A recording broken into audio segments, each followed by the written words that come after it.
إلى سوق هراس وبالضبط في منطقة المشروحة، أين تجتهد خالتي حدة رفقة جارتها في تحويل بذور الذرو إلى زيت يداوي السعال الحاد والجروح البليغة، وذلك بالاستعانة بصخرة سوداء يطلق عليها المقرقبة.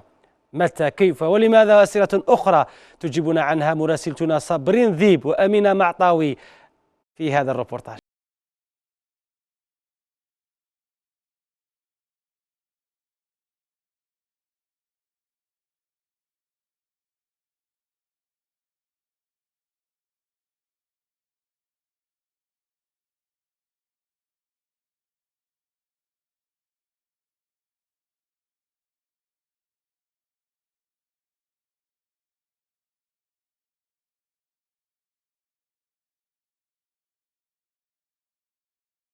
متواجد بشرق الوطن بأعالي جبال بلدية المشروحة بولاية سوق هراس.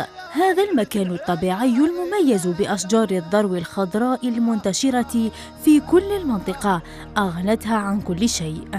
نعم، إنه زيت بذور الذرو الطبيعية التي تصنعها أيادي نسوة هذه المنطقة، لكن من خلال حجرة سوداء عجيبة.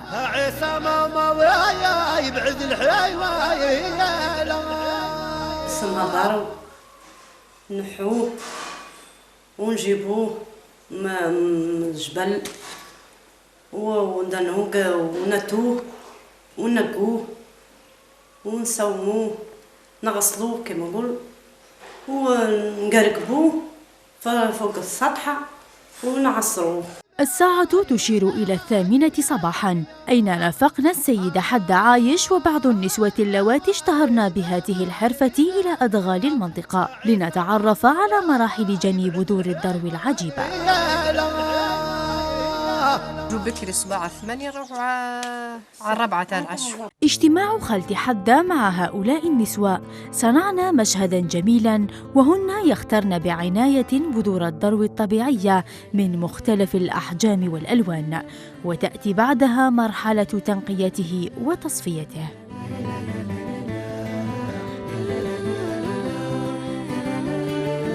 أصعب مرحلة تمر بها هؤلاء النسوة ما يسمونه التقرقيب بواسطة الحجرة السوداء العجيبة، فهذا النوع من الحجر يسخن بذور الذرو جيداً قبل عصره، فبعد تسخين البذور فوق النار تأتي آخر محطة هي العصر.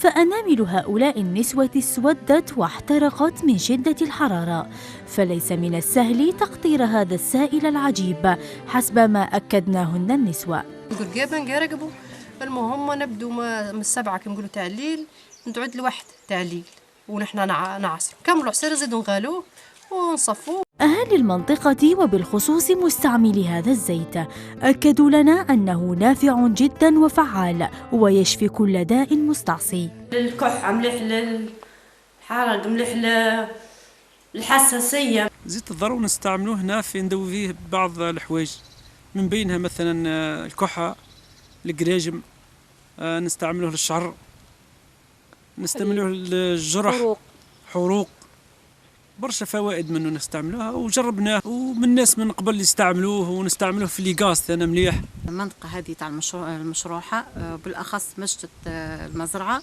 مشهور هذا الزيت في بزاف حوايج، منها نداوي به الحروق، لي زوبيراسيون العمليات الجراحية، أوسي للسعال، المرضى اللي عندهم الحساسية، ونعتمدوا عليه هو خير من باغزومبل تروح عند الطبيب، سما فيه منفعة كبيرة للصحة تاع الإنسان، وهو من بكري سما مديناه كشغل ديناه من عند الجداد تاعنا.